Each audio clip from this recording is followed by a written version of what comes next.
Благодарам, председателке.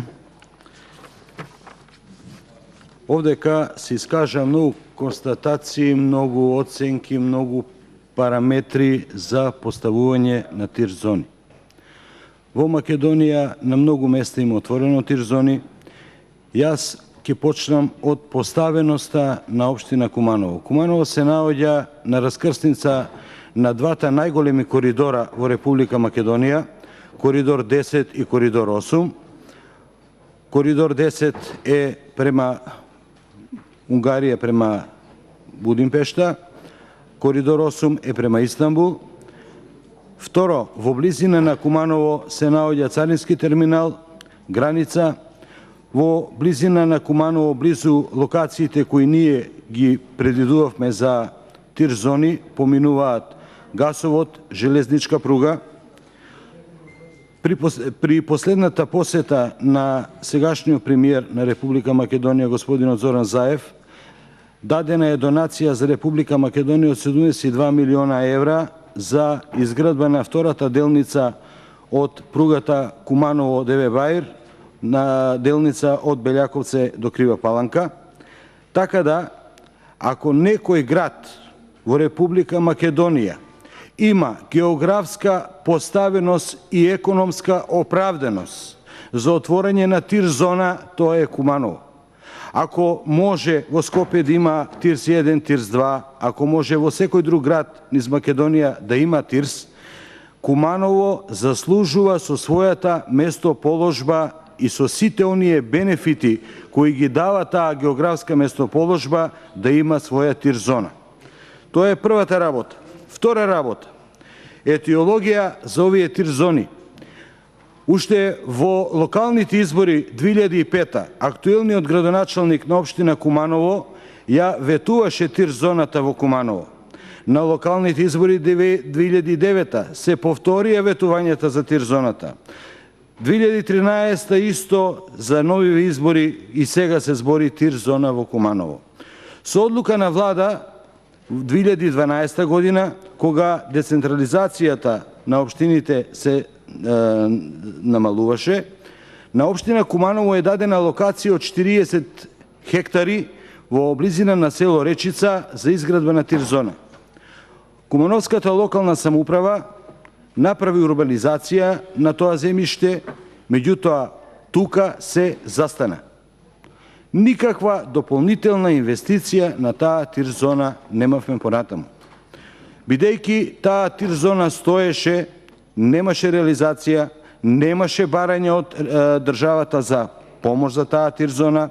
Градоначалникот многу пати во своите обраќања кажуваше дека општина Куманово нема средства кои може да ги вложи во тир зоната, бидејќи тие средства што ги собира од комуналиите на граѓаните ги вложува во решавање на комуналните проблеми кои за 12 години не беа решени воопшто. Бидејќи тоа се случуваше, а Куманово како град, сега ќе дадам бројки за да биде јасно за што зборуваме. Бидејќи у претходните дискусии се бараа параметри за барање на ваква работа. 2005 година Куманово 28.855 невработени. Зошто 2005? Па тогаш беше првиот мандат на актуелниот градоначалник. 2016 18.600. 2017 последниве пред 5 дена земени податоци 19.300 невработени во општина Куманово, од кои 10.400 активни баратели на работа.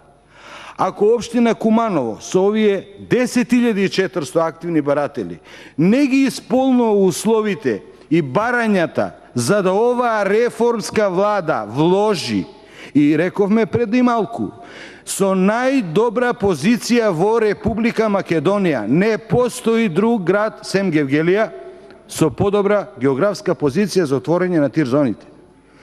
Гевгелија географски да, меѓутоа со број на невработени не. Куманово и ова го исполнува. Ние поднесовме амандман за рестартирање на стечајните фирми. Тој амандман е овдека одбиен. Втор амандман кој го поднесуваме е отворењето на тир зоните како мерка за лечење на градот кој умира. И оваа мерка не е одбиена. Сите дискусии овдека што беа пред малку, каде што се наведуваа параметри, се бараа бројки, се бараа класификации, значи со оваа дискусија ги исполнуваме. Со оваа дискусија ги покриваме. Значи, свесни сме дека покрај тој инвеститор, кој ќе биде, нека биде и домашен инвеститор, ќе имаме многу мали и средни предпријатија кои ќе бидат како услужна дејност за овие гиганти. Значи, само со отворење на голем гигант можеме бројката на акутна невработеност да ја намалиме во Куманово. Не постои друга работа. На нас за 3 години работиме на нов проект за нова тир зона на локација на Аџитепе. Веќе направена е физибилити студија, дадено е во Агенција за просторно планирање, беа предвидени во буџетот за 2017 средства за оваа тир зона, и исечени се тие средства со овој ребаланс, затоа и го поднесуваме овој амандман да се обезбедат барем овие првични средства од 30 милиони денари за да може да стартуваат оваа тир зона, незината реализација. Свесни сме дека ќе треба повеќе време додека се отвори, меѓутоа овие првични средства и те како се неопходни. Доколку оваа влада има пари да 340.000 евра за 40 вработувања плати за тие 40.000 вработувања, не можеме да сватиме дека немаат средства да платат за економски развој, бидејќи се рекоа реформска развојна влада, за отворење на вакви работи. Не мора да бидат тие услови што досега биле, барем колегите што ги кажуваа, нека бидат транспарентните услови за сите, и за домашните инвеститори, и за странските инвеститори. Не е битно дали таа тир зона ќе отвори Груевски или Зоран Заев. За Куманово е битно да се отвори, да Куманово почне да живее. Инаку, без ваква тир зона, каде ќе имаме голем странски инвеститор на Куманово за решавање на акутната невработеност, ние немаме друго решение.